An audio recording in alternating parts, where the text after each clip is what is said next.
Oh hi, my nose is massive. It's back, lads. Do you want the best player on the game? I said, do you want the best player on the game? Bin off Ronaldo, get D-Money, get all the D-Monies. So if you guys want the best place to buy your coins on the internet, then go over to u7buy.com, use code Vizeh at checkout for a cheeky little discount, guys. And yeah, with that said, enjoy the video. Good evening. You may not be expecting this, but hey, I've got a green screen, so I'm gonna make the most out of it. Do you know that I've got a green screen? So today I have teleported into the world of Twitter at official Vizeh. Go and follow me over at my Twitter. I talk a lot of nonsense there about Burnley or about literally anything, so feel free and go follow me if you feel free. And make sure that you go to footcard.co.uk for the best in real life FIFA cards or Formula 1 cards on the market, even Crystal Palace, which I'm sure you care about. And make sure to use a goddamn code, which is S21 for 10% off. You can't come here sellouts because it's my own company. Anyway, I'm bored, so I thought I may do some sort of Q&A. I've got a few video ideas for the next couple of days, but I thought, you know what, man, as like a filler video,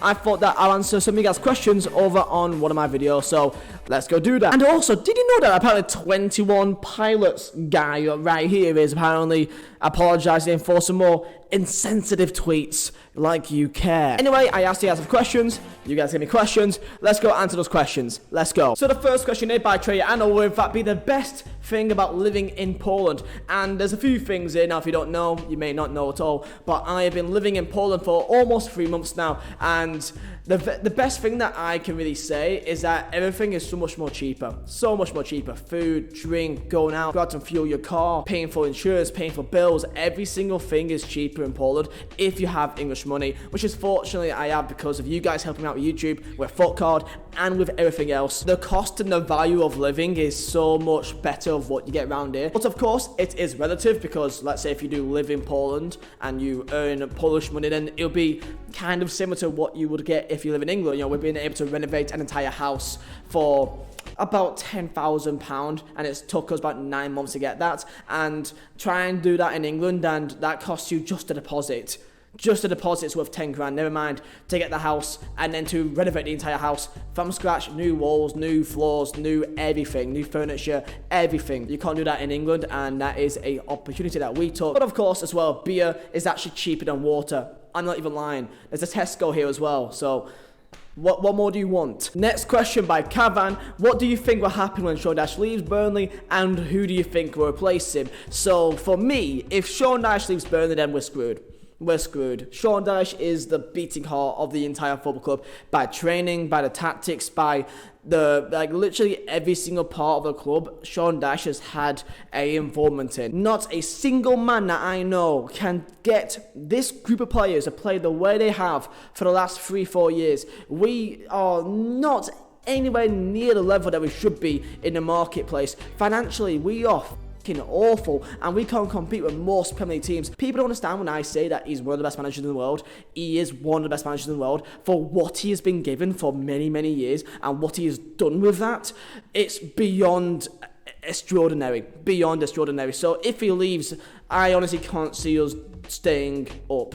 I honestly can't see it. The only way that it could ever work is if you bring in a manager who is similar and knows how he play and Sean Dyche very well.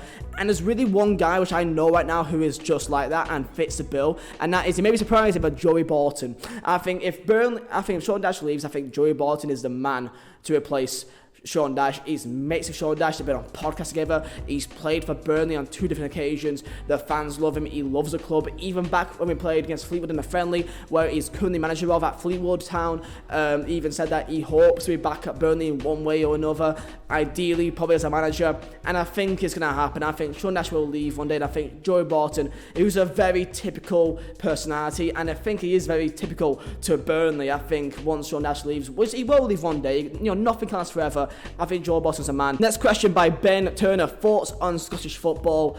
It's not as bad as what some people think it is. However, it's not as good as what Scottish people say it is. Some Scottish fans are like, you know, they understand that it's not the best in the world. For example, if I think that Celtic and Rangers ends up in Premier League, I think they'll probably end up be fighting down for relegation. I think Rangers will go down. I think Celtic may stay up. But I think over time, because of how big the clubs are, they'll get the input of Premier League money. And this is one thing that people don't understand. The money that Scottish teams get, especially Celtic and Rangers, even know they are bigger than all the other teams, such as, you know, the likes of St Mirren, Dundee United, and them lot. I think if Celtic and Rangers end up in the English tiers, I think that they will end up in like 10 years' time as a decent established Premier League club. They've got the size for it, they've got a financial side for it. It's just once they get that Premier League money, I think they have a massive pull in the market compared to the likes of Burnley, for example, or like let's say West Brom. Another question here by Tony, and Tony says, how many football stadiums have you been to? And I think I've actually got an app on here, Footballology. So this app right here, Footballology, I'm pretty sure I've actually, like a few months ago, actually added myself on it. I have been to 42 grounds, 42 football stadiums. Start scrolling, so you can see some more stadiums there. I only go really Burnley games. The only game I've ever been to, which is not a Burnley game, is Newcastle versus Norwich. So England is 37, but I guess you wouldn't count UK, which is, you know, Wales and Scotland, 41. Keaton with another question saying, how many countries have I been to? I'll show you actually. I actually did a tweet like a month ago about like all the places I've been to. So these are the places I've been to, other than one more, and that's Cyprus. I've been to Cyprus recently. Thinking, is there any more? No, not really. Games next up, but the best moments you've ever witnessed in football. For me, it has to be Athens. Just going to Olympiacos away. As a Burnley fan, I'm born in Burnley. I'm raised in Burnley.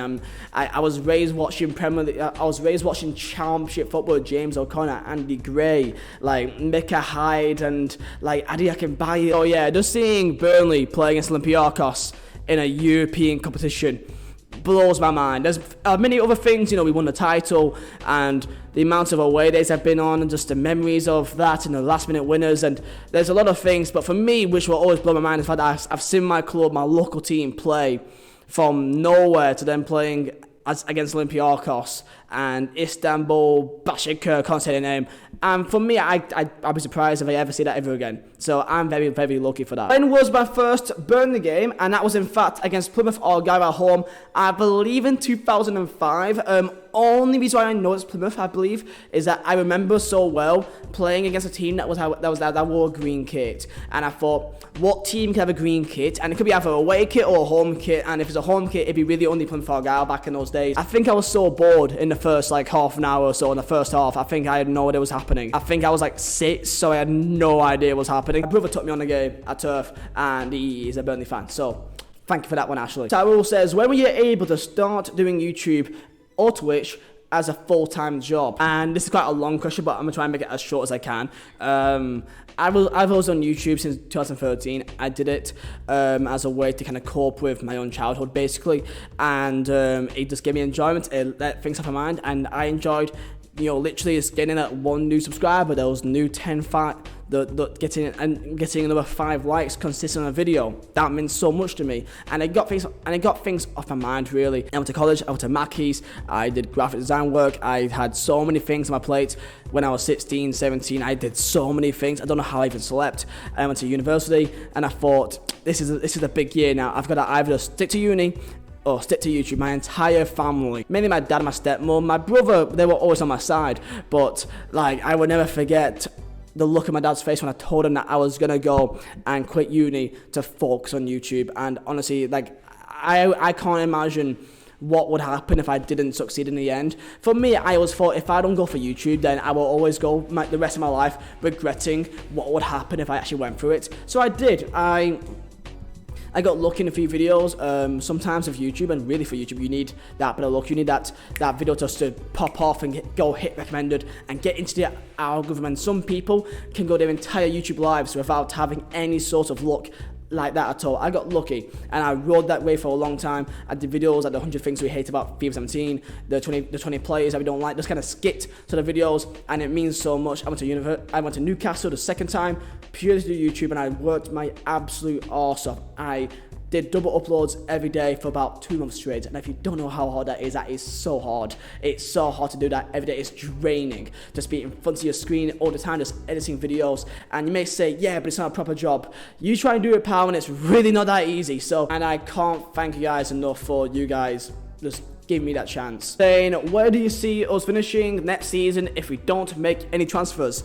I'm scared for Burnley personally. I've already said earlier about Sean Dyche that if he leaves, I think we'll go down. But our transfer policy is absolutely disgusting. Like, I understand it in some sense with our chairman and they want the best for the club, but it's got to a level now where we've been in Premier League consistently for 4 or 5 years and we are still acting like we're just a championship club. Like, I get it, we're not the biggest club in the world. We don't make the most money, commercially. I understand that. I really do. But if we are literally going for a player, let's say Matthew Cash, we wanted him, and if any other club, i.e. let's say Aston Villa, wanted him, then we have no chance of getting him. We have no chance. It's depressing. We have no chance of actually competing in the market against literally almost any other club unless they're a championship club. If we don't sign players this year, then I think we will struggle, but I think we'll stay up because as long as Sean Dyche is at Burnley, I think we'll always stay up. I think that Sean Dyche is an absolute genius, man. I really think he is. I think we get the most aging team in the entire league now, so I'm quite concerned for next year. This year we should be okay. I think we still got the main team there. Got Tarkowski and Ben Mee. Defensively we're solid. Attacking wise, we know how to score goals and how to take advantage. But I'm scared for the future, man. Pepsi, where would I like to be in 5 years' time? For me, just I want to stay in the world of football. Well, be doing YouTube in 5 years' time. I hope so. I'm still young. I'm 22. It's not like I'm turning to 40. You know what I mean? So I'm still YouTube is still my passion. YouTube is still my drive. YouTube is still my passion.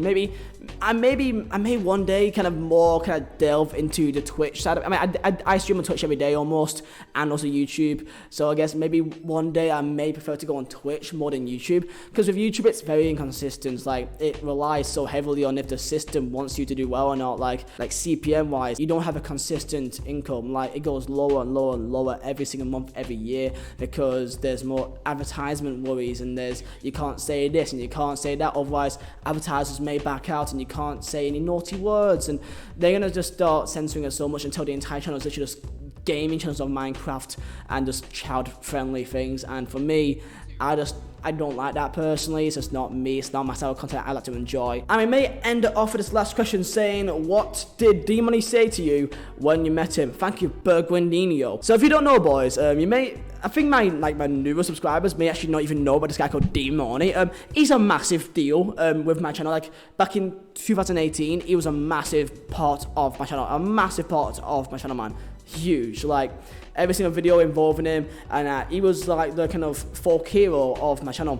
Now the issue is that he left Burnley and he got a bit older because he's like 38 now. So now he doesn't really play football anymore. He now plays for Fleetwood Town, and it's kind of hard to keep a meme going when he doesn't even play football. You know what I mean? Like, I can't be on about D-Money still when he doesn't even play for my club, and even worse, he doesn't even play for that club. Really, he's injured, and I think he's just been released. I've met D-Money once. And I wish I tried my absolute best, guys, to meet him more. I really, trust me, I did what all I can. I don't think D-Money really likes the social media world, which is, it's upsetting, but I understand it.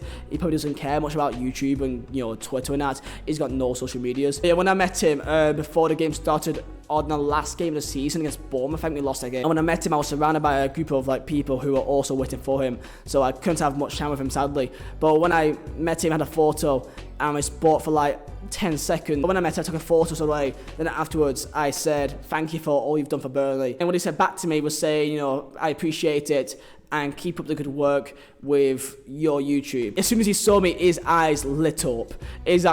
Man. So he knew who I was, and that meant a lot to me. It really did, because I'm just this stupid YouTuber just doing stupid videos, and an actual footballer actually knew about me, and I thought that was really cool, and I still think that's cool to this day. He's now actually released. I don't know where he's gonna go next, but I hope he's okay. If he ever does see this video, because I think I made title this about D-Money, that I hope that he's okay, and that if he ever wants to hop onto video, let me know, because I really would appreciate it. So that is the end of the video. Hope you guys enjoy. Thank you for watching, and bit off for now though. Get D-Money. Get all the D-Monies. Peace out, boys.